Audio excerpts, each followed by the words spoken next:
I just had a very pleasant interaction with a black woman. It's pretty amazing. It does happen. The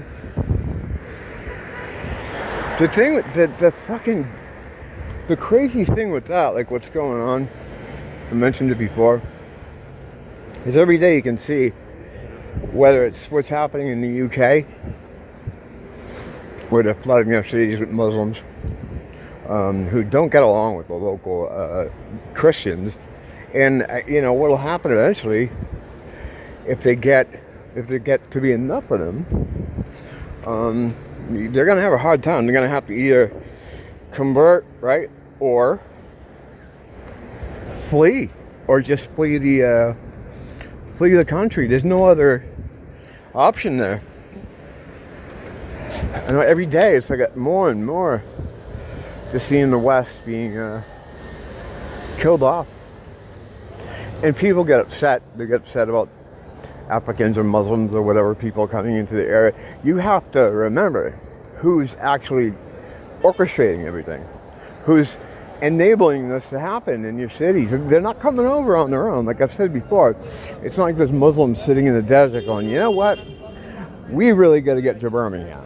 That's not going on. There are people being uprooted and dumped places to disrupt, people that aren't going to ever assimilate. They know that. And it's not a place they would naturally go, because most of these places, the U.S. included, up until, the U.S. up until the late 90s was sort of 90-something% white country. It always was growing up. Like the cities there was always a mix in the cities. But if you went out anywhere to a suburban area, you didn't really see many other kinds of people in these places at all. Like when I was growing up, I say this all the time, I feel like I'm fucking broken record sometimes, but we had one black kid, and this is in the single digits, like year, like first, second, third grade, we had one black kid, and then see another one until high school, and that was it. None of them lived around me. The only place to see them was if you went into Boston, and even going into Boston, there were certain like kind of segregated areas that you definitely had people that were a certain background lived in this area, and they didn't live anywhere else beyond this area. It was very segregated. Still kind of, well, it's not anymore, but it's still that way in Boston into this millennium, And as bad as people think that is, like the modern sensibility is like, segregation, so there's a lot less violence, there's a lot less problems, there's a lot less death and attacks and all that other kind of shit, because it just, no one was butting up against each other. People are so different, and the problem is, we've been taught, especially as white people, we're taught that we are all exactly the same. The only difference is skin tone. I can tell you, as someone who's lived with an Asian girl for almost 20 years now, Korean and Japanese, there's huge differences between us. When you look at me and you look at her, to just say, oh, it's just the skin tone. It's not. We're very, very different. Culturally, our brains are different. I mean, that's the whole thing too. Like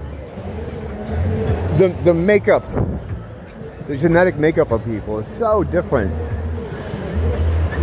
And when you come to something like the brain, that's how you interpret the fucking space around you. That's how you interpret the world around you. If you have a different interpretation machine in your head than someone else does, that could lead to some problems. And it always does, The governments too, especially in the UK, are so biased towards or against the natives that you can't help but feeling after a while, like, wow, these people are, it's not that they're bringing in a bunch of people and they're protecting them. I mean, that is one thing, but it's more like they're at war with their native population. That they're, you know, it's kind of insane what's going on there. Every time I look at it, following it on YouTube or auditors that are out there looking at the migrant hotels and things like that, it blows me away how bad it's gotten as far as just to protest or say something online, even to say something as benign as like you're not in favor of the endless migration in your city. You get a knock at the door over there, you know, and you get dragged fucking down the police station. That's I'm kind of blown away that's going on as long as it has, but I don't think people really know quite what to do. And the other problem too is you have a lot of people in the attacked group in this scenario with the Western takeover stuff, white people who are still very much programmed by, you know, the Jewish media and this teaching that we had all of our whole life, being brainwashed into thinking all this stuff that leads us to be in a situation where we don't protect ourselves and or don't think to protect ourselves until it's too late. And then when you do, you're the fucking one that gets in trouble. You know, like I always try to avoid certain people because, you know if I say the wrong thing or they perceive me to be being disrespectful, I'm going to be rolling around on the ground with them or being stabbed or shot by them, even worse. And the thing is, if I try to defend myself, now I'm in big trouble. So there's no win situation there. You just have to avoid. Keep it very quick. Even with the black girl I was talking to tonight, just before I started firing this up. It's very nice. You know, we were, I was in the head shop. She came walking in, and I was like, oh, she had the same shirt on as me. So I'm like, cool. And then she said, get a lighter and a gas. So she goes, come on outside. I'm like, oh, what the fuck is this? So I got everything, you know, all my fucking, you know, she's just a young girl, but still, you never know. And I lit her Swisher Sweet, and I was on my way. I kept it quick. Even that, like, you got to keep it quick. You got to keep it quick because it could turn really fast. Because they're being told something completely, they always have been told something completely different than what you've been told, what you've been taught. And their worldview is completely different, and their method of interpreting the world, their brain, is completely different. So a lot could go wrong in these interactions. So the best bet is to just stay away. If you get caught in one, just get out as quick as you can. You know, that's what I do.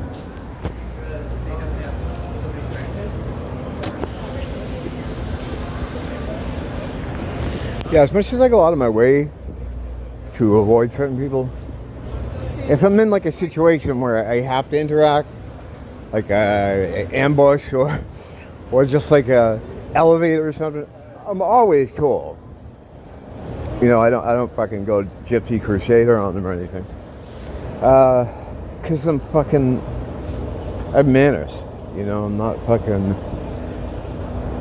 an asshole, not an uncool fucking fool. Now black people will be like, oh, you better be nice because you're afraid to get that work. It's like, no. I was raised to not be an asshole, to be courteous to people, respectful to people. I don't know. Has nothing to do with being afraid of getting that work. I don't care about that shit. Just fucking, that's what they'll always say. Well, because, again, you have a different brain situation. I'm thinking of it with my style of brain, with the components it has, with the structure it has. And it's kind of like, I'm starting to realize more. When I first started doing research into this, especially on the brain end of things, in, 2015, I started deep diving into it. I was very focused on the African thing because I was that's why I got into it, try to figure out what was wrong. I remember this was it the summer of 2015. The Drudge Report, which of course is alt-right. I don't know if they're still around anymore. But they would just put news headlines up. They're running these stories about, it's going to be the summer of fire. There's all these black people jumping on top of a police car in planes, probably from Paris or something, where it was already happening. But they were saying it was going to be for the U.S. And I'm like, why? What happened? And I think what it was that the Michael Brown kid, the kid that got shot with the hands out, don't shoot guy, which ended up being a lie anyway, that never happened. But I think it was that one. It was like a year or two before the Floyd one. They had another one that they were trying to get people upset over. And I didn't plan to do a deep dive into this whole thing. One thing leads to another. You get one piece of information that's just weird, you know? And then you start doing a little more reading, and I started reading what the researchers who went over there to research the difference in the brain. You know, they were trying to figure out, it was in relation to kids being in school. It's like that documentary about the ghetto school kids. They were calling it ghetto school. It was made in the 60s. It was like kids in a ghetto school, you know, don't learn as well. And they had teachers, like a whole group of teachers coming in trying to help them and try to determine why they can't learn. And they were banging their head up against the wall there. They couldn't figure it out because, again, they had been taught and trained and programmed and spell affected on their brains that everybody is the same, is what they've always been told. We're all coming from the same place. We're all identical. There's nothing different. The only difference is skin tone. So when you believe that, you're never going to see the problems that are there. You're never going to understand why things are happening there. And in fact, you know, you might get into a situation where people say, oh, it must be your fault because this person's no different than you, so it's got to be your fault. Hang on. Yeah, back in the day, like when it was more Hawaii, you'd have like this kind of thing would be like a Hawaiian guy or an island guy playing island music. Now we have African guys with African instruments set up playing African shit. Yeah, the Pacific Islanders and anyone that has any connection to Hawaiian blood, they're all gone. They're all in Las Vegas. If you want to experience Hawaii, go to Las Vegas. And all the cultural kind of things that used to be here, cultural hallmarks, music especially, has been replaced with the music of the people who they moved in.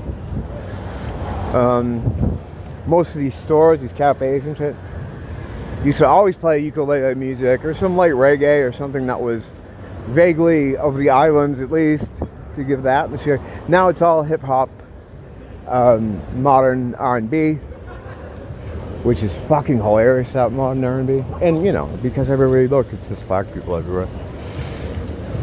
That's what happened. So the way you look at it like this, for every black person you see out here, that's one Pacific Islander that's gone. One Pacific Islander whose family were here for generations, who used to pretty much it was their home, you know, it was their home. They own things. Yeah, they've always been abused. They've always been abused a lot, the Pacific Islanders here. Since the very first ships of white men came here under the direction of non-white men for non-white men needs. It's funny that people talk about like the misunderstanding that the Hawaiian culture has about, you know, what they consider to be like white men coming and claiming them. They didn't need any of it. They didn't want it. The bankers wanted it for an international fucking stranglehold on the Pacific area. Like if they had this island, they had everything militarily and for trade. They wanted it. You know, there's this idea that like, oh, white people coming in here from the mainland, they're here to fuck up our culture. No, there's nothing here that we don't have over there. I've lived there most of my life. I've only lived here 10 years. But there's nothing here that's fucking not back there. That we don't have an abundance there. So it's like, they don't even understand why things turned out the way they did. But then again, you're talking about a different culture, a different ethnicity, a different brain. All our brains are different, man. The Asian brain, Nia's got a different brain than I do. Different components, different neural pathways. She perceives the world in a different way. Closer to how I do, though, and that's why we seem to not have any problems with them. It seems like those that have a closer brain structure. And this stuff isn't hidden. You can go look at it. You can go see what the deal is yourself. Look at skulls. The same thing. You can unearth skulls. You can just tell, this is an African person, this is a white guy. And I think I'm probably overselling the structural differences. I guess I'm just trying to put some padding there so it doesn't sound as bad. I don't know why I do that. Like, it doesn't matter how you present this stuff on YouTube, even talking about it makes you a racist. So it's like, I don't even know why I bother to try to pat it out like everybody's different. It's like, but everybody isn't the problem here. It's not the problem we're having currently, and it's not the weapon that the elites are using against me and my people right now. I did not want to talk about this horse shit when it came out. I'm like, oh, what are we gonna talk about? Like, go for walks in the neighborhood, come up with something, and I thought to myself too, like, enough with the destruction of Europe. It's too fucking depressing. And then I'm out here talking about it again. It is spiritual war. It is a spiritual war subject, of course. As everything I talk about here is in some way. So I'm not like going off the fucking off script or anything.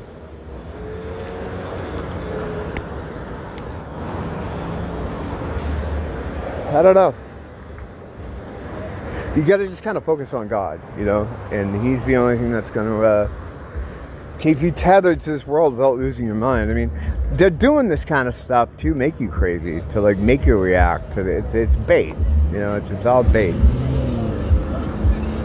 They want to red pill you, red pill. They want to black pill you. They want you to feel, depressed and lost and all the other shit. They want you in fear. That way you're easier to control.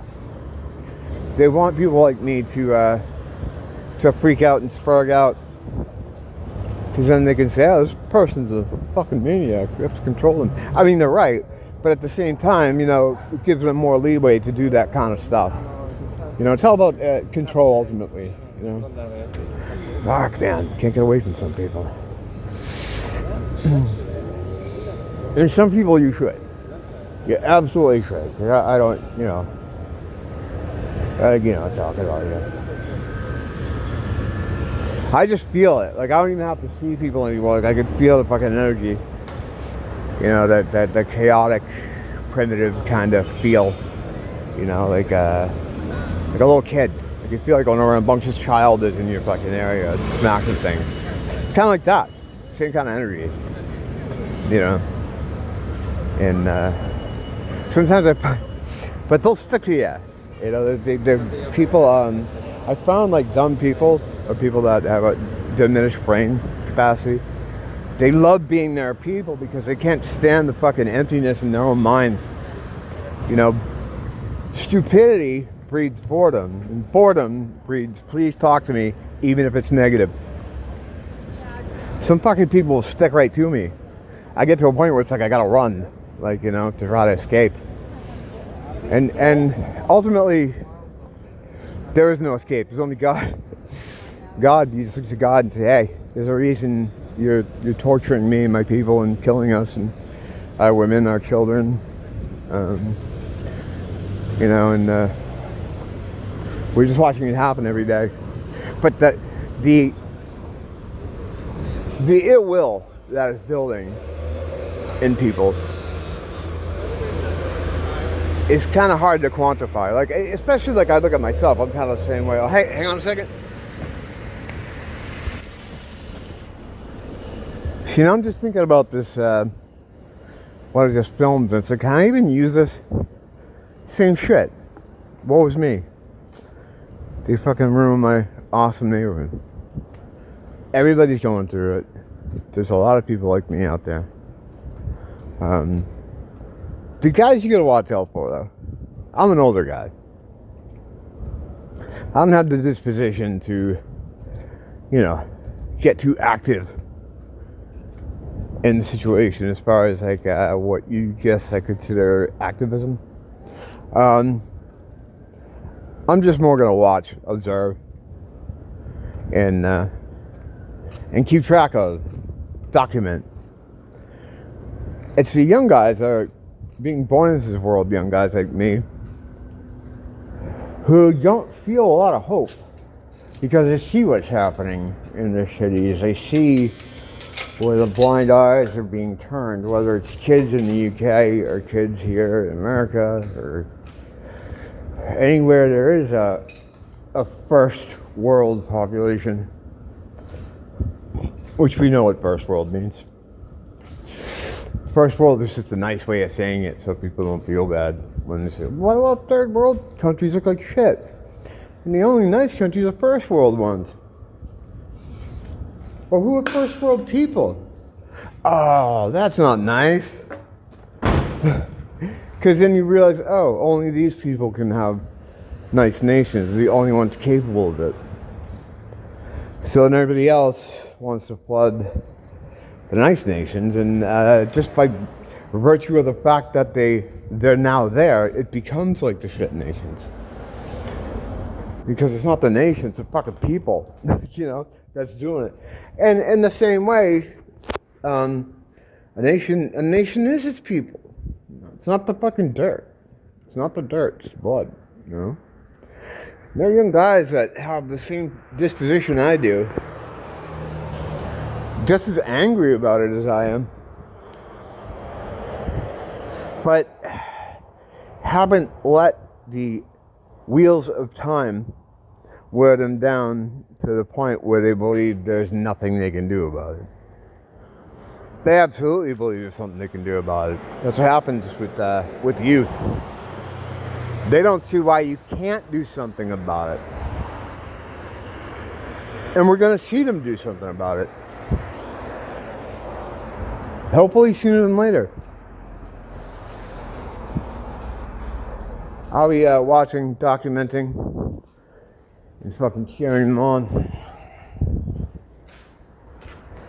Don't blame the teacher. Blame the school.